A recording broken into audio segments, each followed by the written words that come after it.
here we are, Sonic 2. I was anticipating this movie for a long time.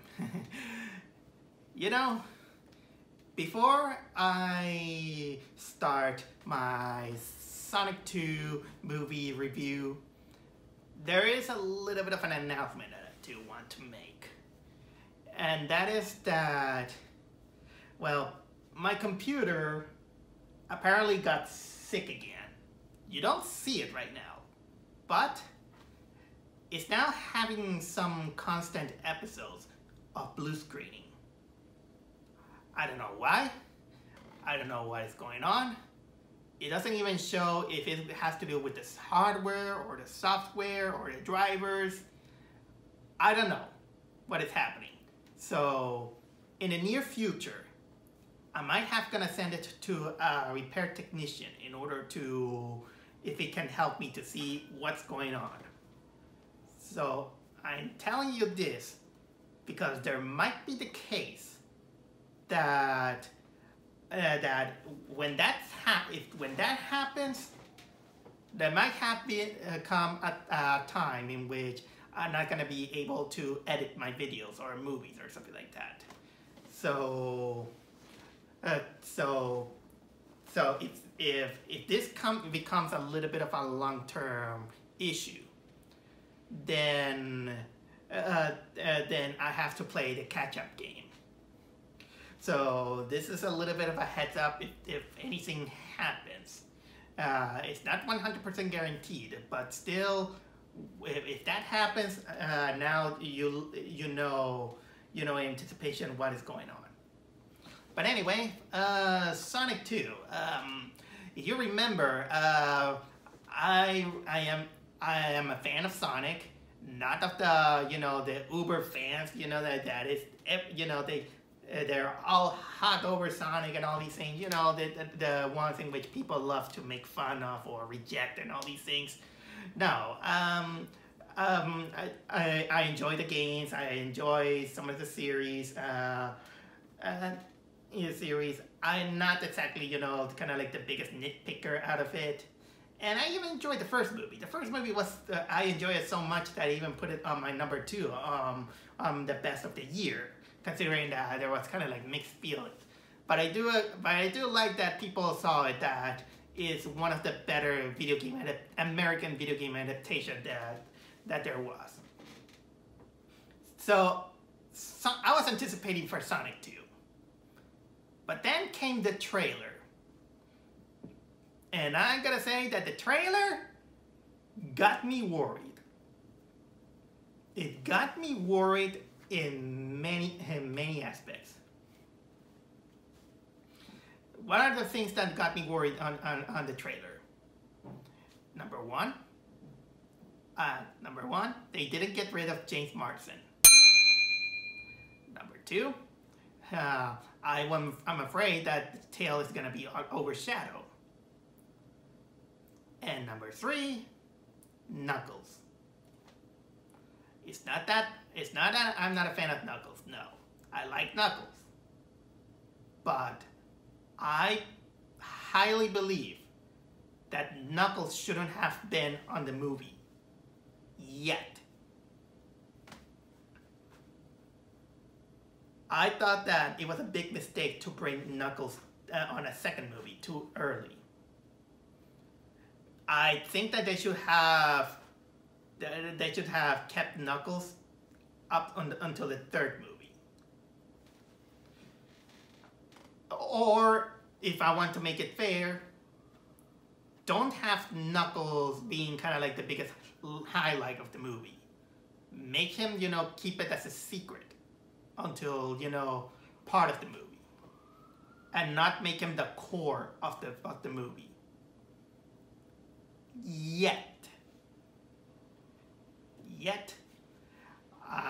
this is only a subjective opinion of poor schmucks like me who is not in control. But still, I can tell a little bit an opinion because, well, that's what people who see the movie and watch vlogs do. I'm just saying. Either way, despite my sense of dread, I was really open to watch the movie. So lo and behold, I was waiting this movie for a long time, and with such anticipation, I finally went to see it. And the results are in.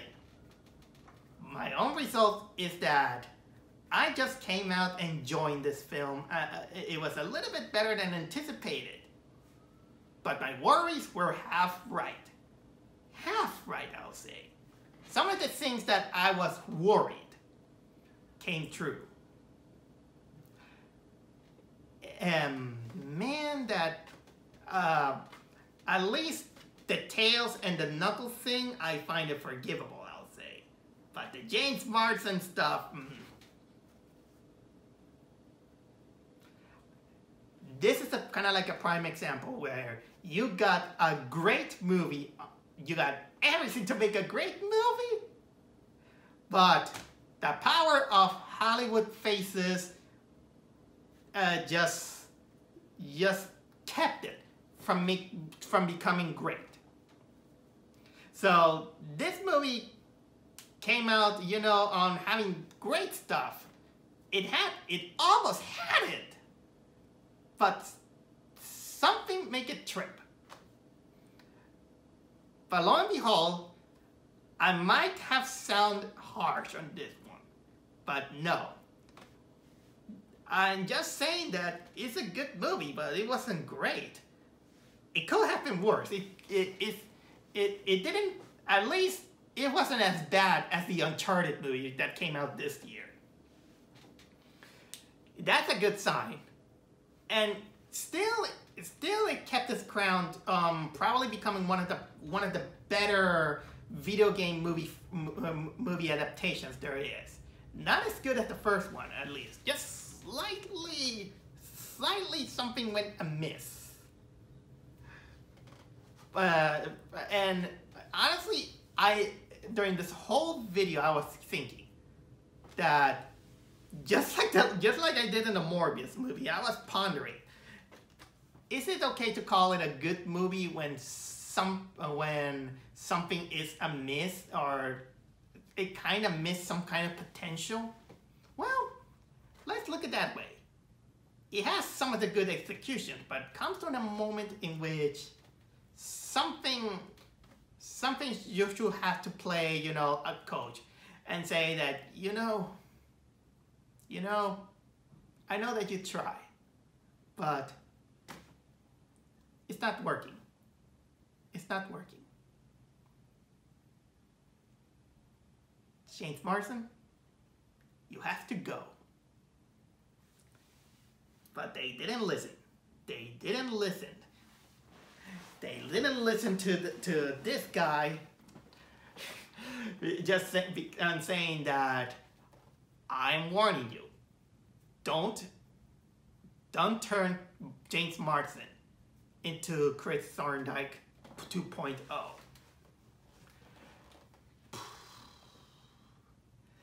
I enjoy the movie as it is, but man, there is something that kept it kind of stuck on me. It stuck on me, but you know what?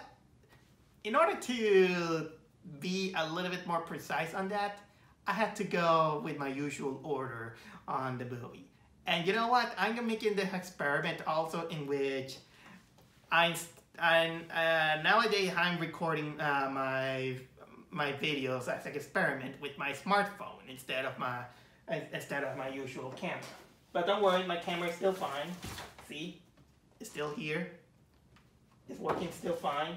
But I just want to experiment a little bit of that. Also, I'm gonna try something this time. I'm gonna try to make this movie without any big cuts. For the people who saw my videos, you might notice why there's some kind of like a fading transition every time I have a cut. Well, the reason is that sometimes my head kind of just slip, and sometimes I need to rest, or I need to remember some other stuff. But not this time. I want to experiment with how I make a vlog without pauses or anything. So here goes. Let's start out, with the story, which basically the story is technically a sequel from the first movie. It takes place, with Dr. Robotnick, played by Jim Carrey. He's stuck on, from the last movie, he got stuck on the Mushroom Kingdom. I mean, a mushroom planet. And well, until he invents, this signal beacon in which he makes one ring appear. Like in the last movie, the rings are used, for warps and all these things. And of course, three humanoid guys appeared in which Robotnik's genius topples them, and then Knuckles appear,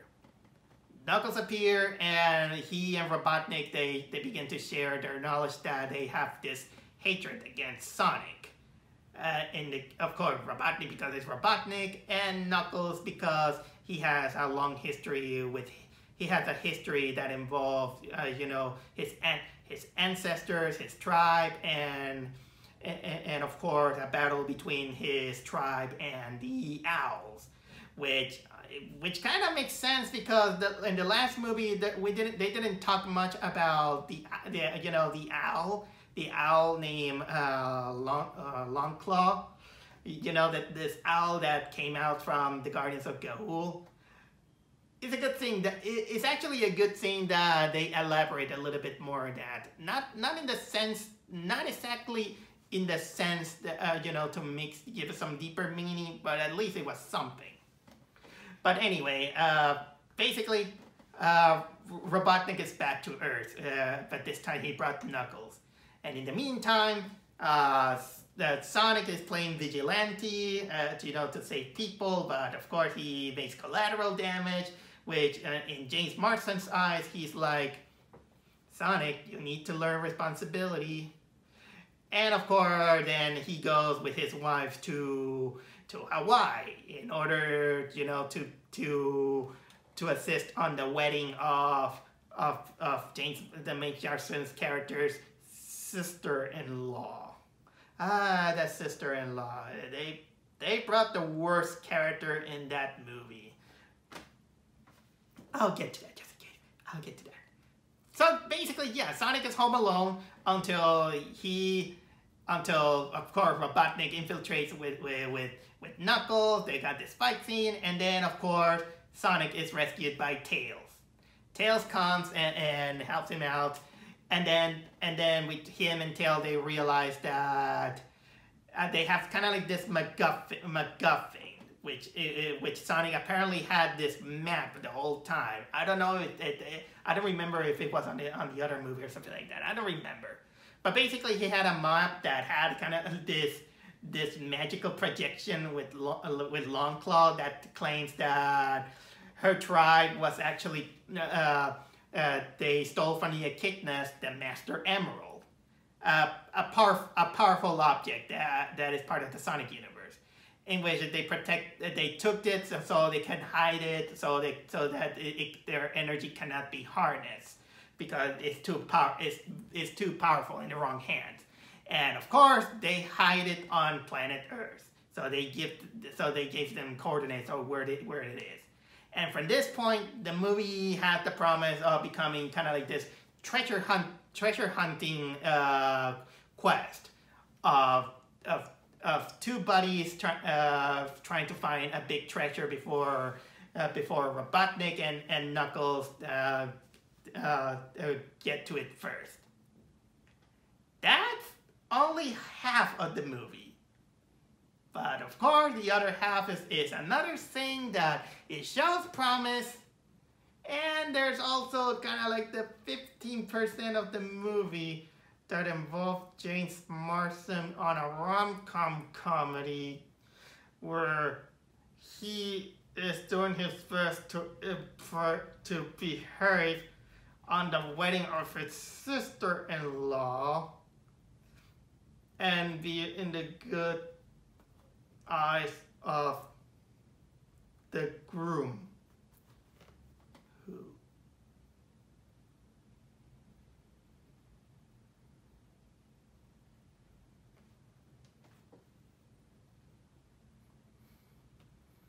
oh, beware, people. When I get to that, you gonna see probably my inner Sonic Uber fan just ranting. And I'm not that kind of person. But either way, you kind of deserve it. I'm gonna try to keep my composure. But don't worry, like I said, it's a very enjoyable movie. But something is amiss because of that.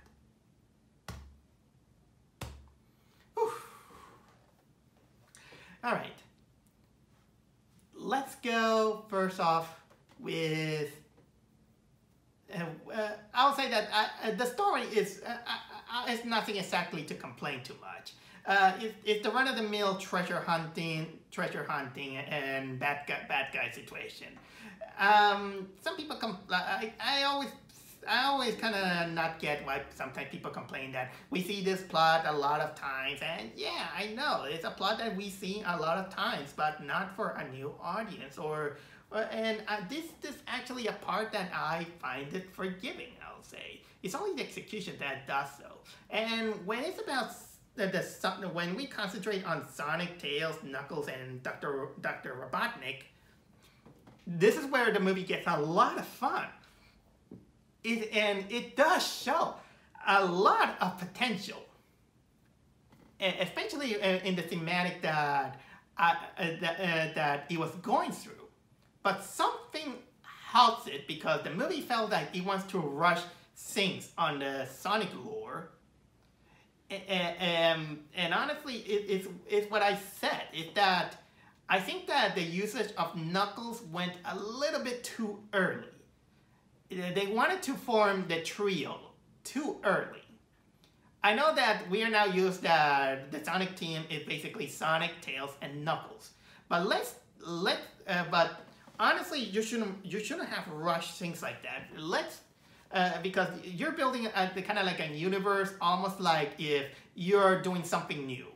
You're introducing it to kind of like a new audience, let's say, and try to think like old school, let's say. How the fans got introduced to Sonic? First, Sonic and Robotnick in the first movie, the first game, I mean. Then Sonic, Tails, and Robotnick in the second game. And then Sonic, Tails, and Knuckles and Robotnick in the third game. And of course, there's also Sonic and Knuckles. So it was kind of like a slow build-up, but still it felt steady. But in movie time, they just want to rush things. They just run to rush things because they think that they're gonna get sequels and all these things. But I know that's kind of like a different medium. But sometimes you have to know when things work and when things it doesn't. And personally, I think that Knuckles was a little bit too early for a good build-up. And because honestly, you know what? I'll get to that later. Of course, that like I said, despite my complaints about the usage of Knuckles too early, I think that still it works well on some other things.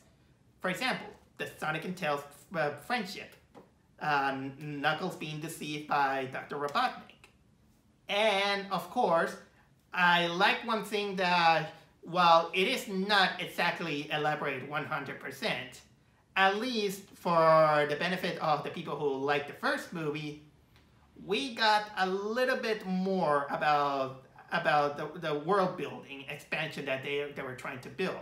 They gave us the courtesy to let us know a little bit better what is up with the owl, the Longclaw, who was she, Now we know that she was basically Sonic's caretaker. She belonged to a tribe of owls that they were battling against the echidnas because of the Master Emerald. Because one had the belief of others, they have warring beliefs, and well, we also had, you know, this, how can I say, they had Knuckles, you know, having this his backstory, and I like that part.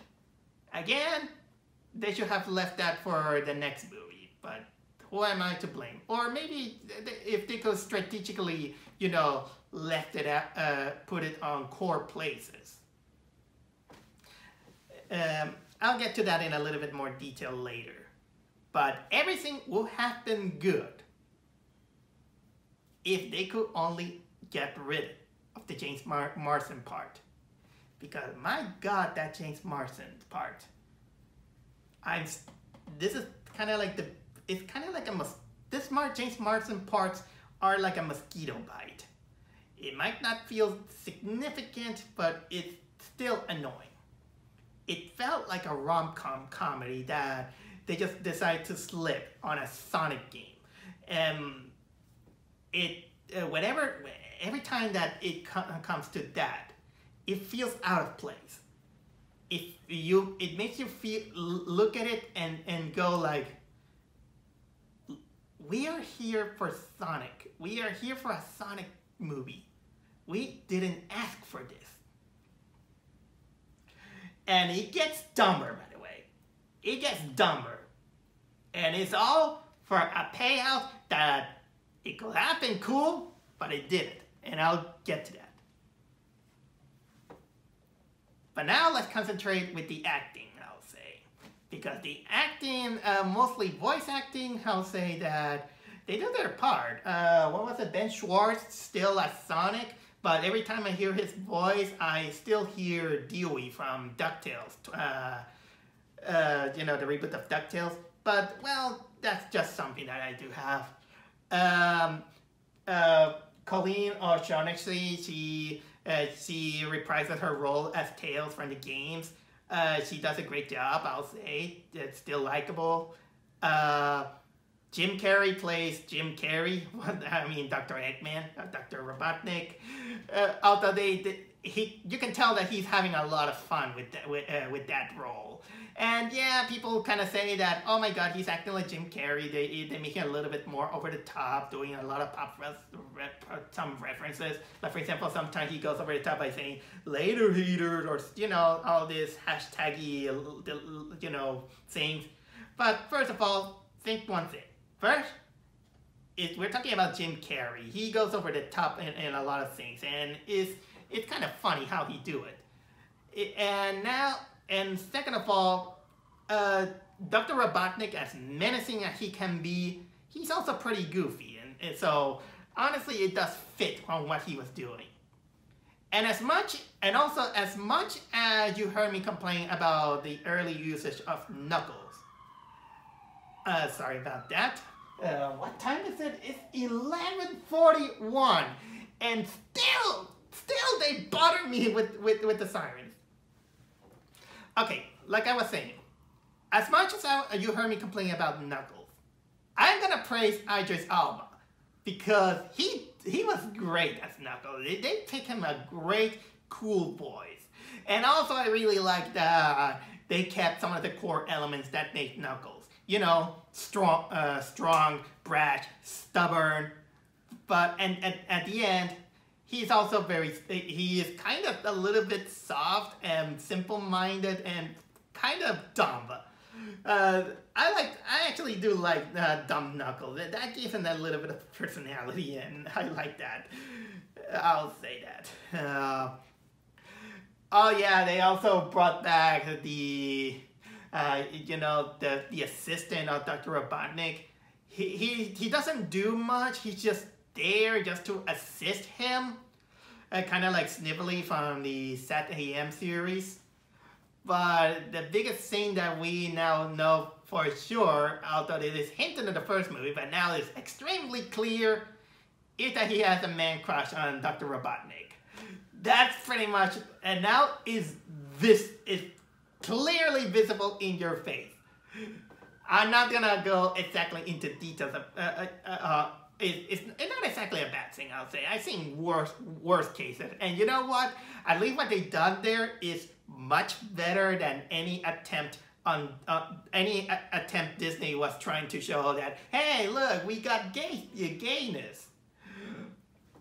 And by the way, I'm not gonna go into the politics of Disney. I know that there is kind of like in hot water because of that, but this is not the time and the place. I just made fun of it for the moment. But then we got James Marsden and his RomCom crew. I'm gonna call them that. Look, I don't hate James Marsden. It's not that I don't like the characters like that. It's that he's too out of place. The first movie, okay. The first movie, okay, I kind of understand what they were going for. Because they needed someone to interact with Sonic, considering that Sonic was alone. But this time, we're finally bringing out Tails and Knuckles. And honestly, that was kind of like the perfect opportunity to find a way to say, hey, James Marsden, you did a good deed, but you know what? Goodbye. But no, apparently the director wanted to also make a rom-com, but he didn't have enough budget to create one. And they were like, hey, you know what? Let's have this rom-com subplot on the on my Sonic movie. But the kids are there for Sonic. They want to notice. I'm gonna keep them like 20 minutes or so. It didn't work as shit because it's so out of place. I'm gonna keep repeating a lot of these things. My God, it's all because they wanted to build up the wedding of the sister-in-law, played by Natasha Rothwell. And God, she's as annoying as the first movie. This is the first movie. I wasn't a fan of her. Yeah, I thought that she was kind of like a Medea character that just decided to pop up there, and this is no exception. This is no exception that they brought her in which she's gonna marry a guy played by Shamar Moore, and God.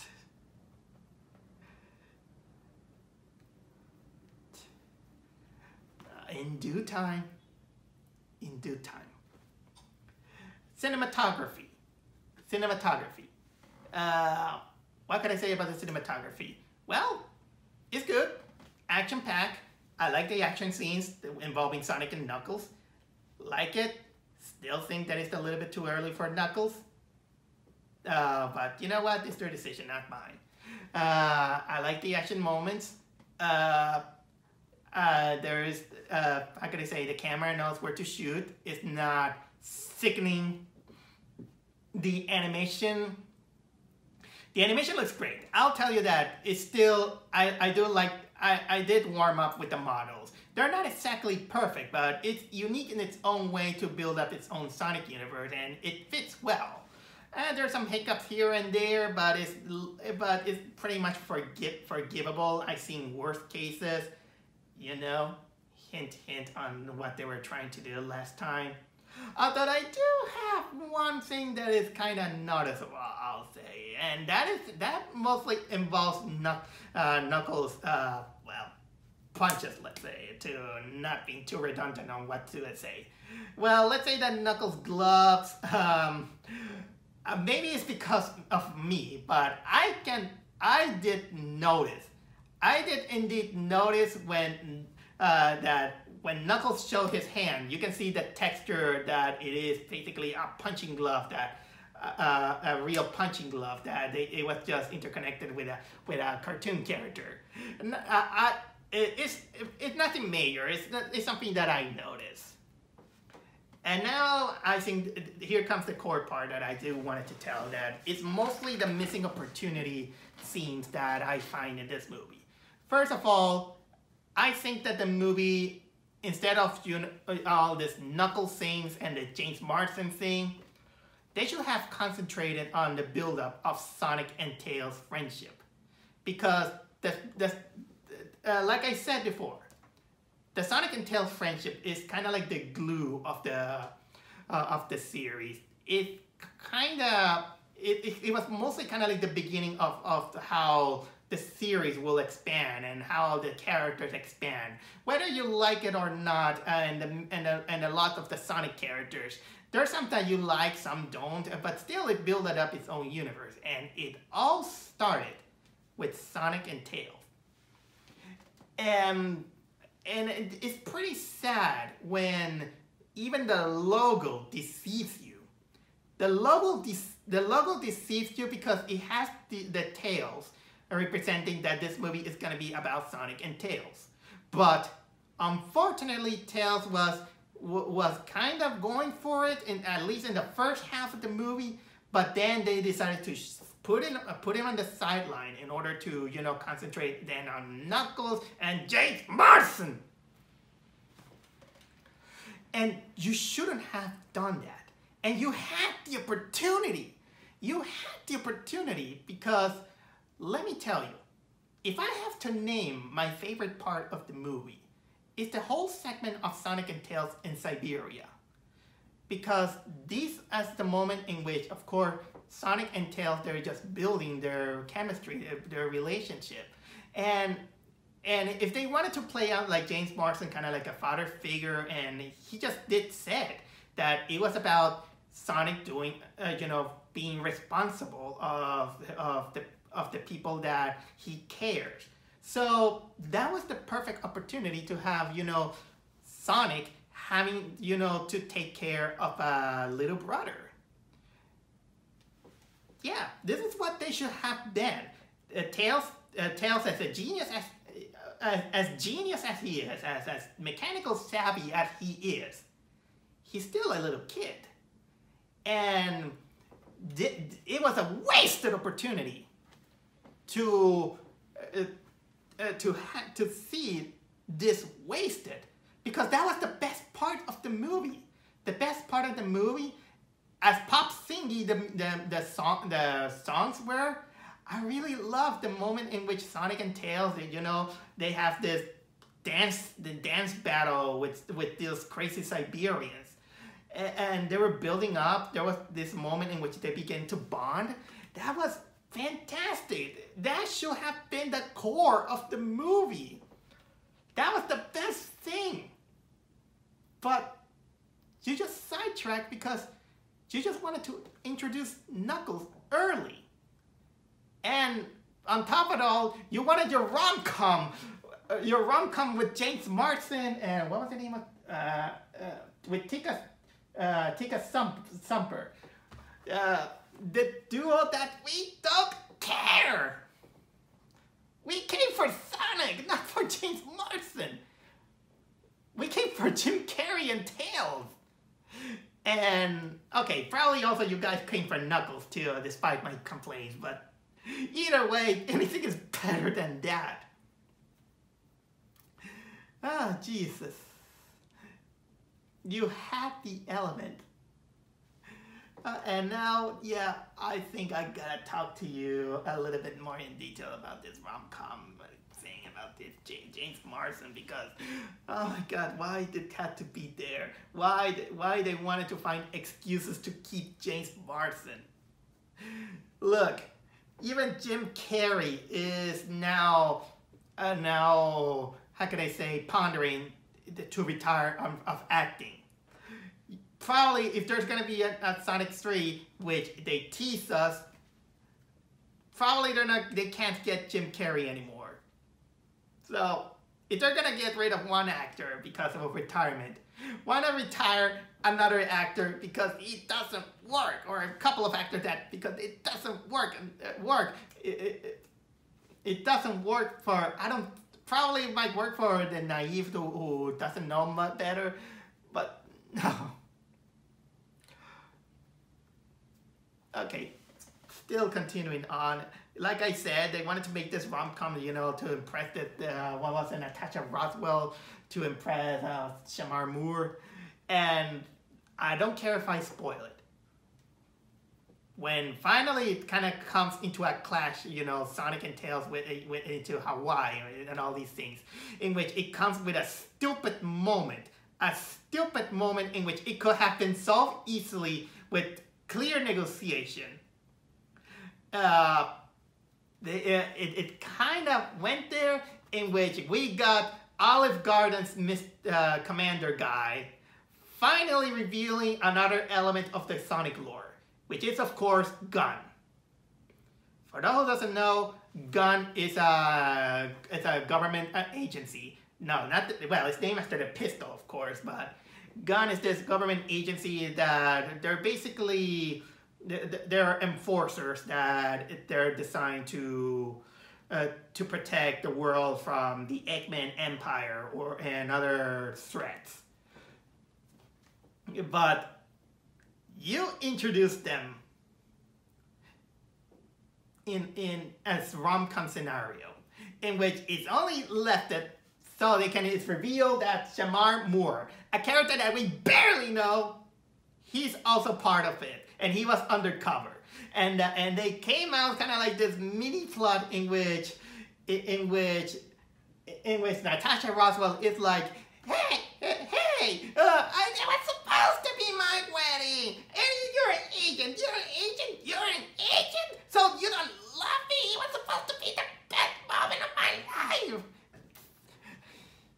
And of course, they wanted also to make us feel bad for Shamar Moore, because they wanted to make it sound like, oh, you know what, I think I kind of love her, or something like that. Or you get busted, and you know what, that was not the point.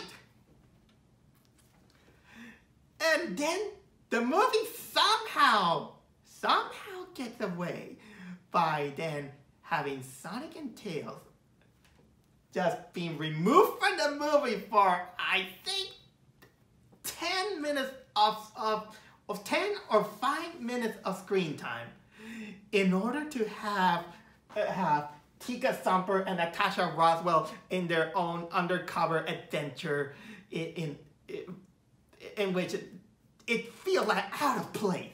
No mention. It doesn't feel like a Sonic that we went to a Sonic movie. What's happening? It becomes kind of like this mini rom-com plot, and I was like, guys, I think we lost you. We were supposed to be watching Sonic the Hedgehog, and not Madea Hawaiian Wedding.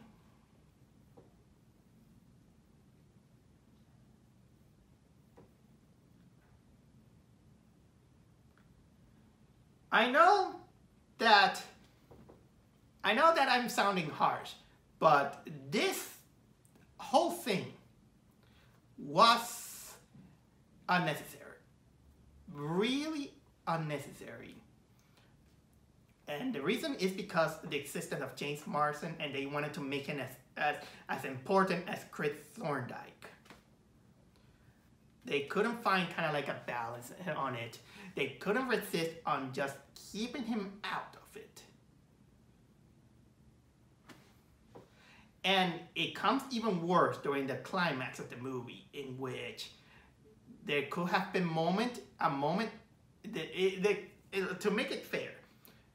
There was moments in which it could easily be with Tails and Knuckles in order to strengthen their friendship.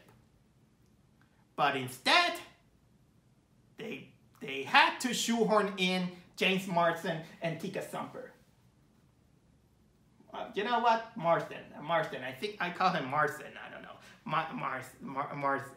Whatever you want to call him. Marsden, whatever. But either way, they are shoehorned in, and for a movie that it was mostly about Sonic and Tails. And in a way, if I had to be fair, even Knuckles. So, like I warned many times, get rid of James Marsden. Get rid of James Marsden. Get rid of James Marsden and his whole crew, because they did their job in the first movie. But they had to come up in a way to say goodbye. But no, they didn't. And because of that, they had to shoehorn in this rom-com thing. When everything else was so enjoyable, so great, I really liked the lore where it was coming from, but this rom-com thing.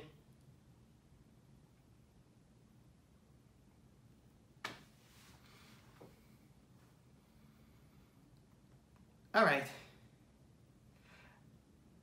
I think I talked enough, about this movie. I know that you might have found me a little bit agitated of all this, but it bears repeating again and again and again. I like the movie. The movie was enjoyable. It could have been worse. It's just the rom-com part that it went a little bit too much for my liking. It felt intrusive, and unfortunately it kind of sticks like a sore thumb, and it hindered on something that could have been great for both old audiences and new audiences, because you have to remember something, that your audience is not the new audience. Your audience is not the old audience.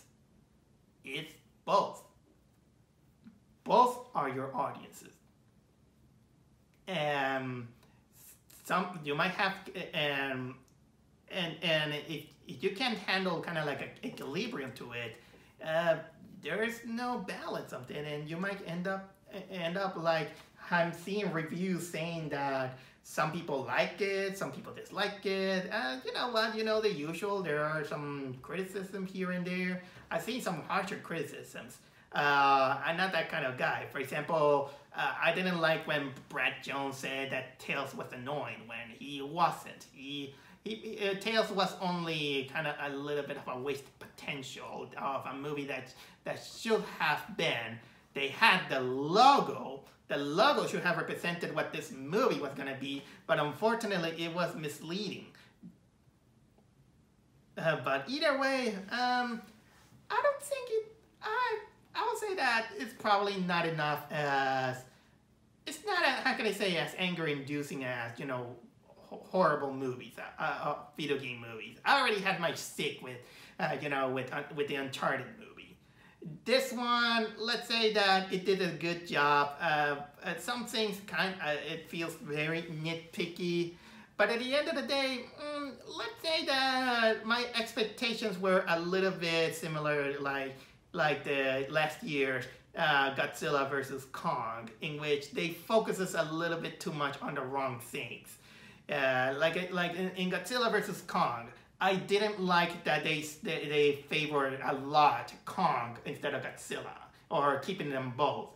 But in this one, they kind of favor a little bit too much Knuckles and James Marsden instead of building up the friendship of Sonic and Tails, in which the logo promised, and it could and should have been.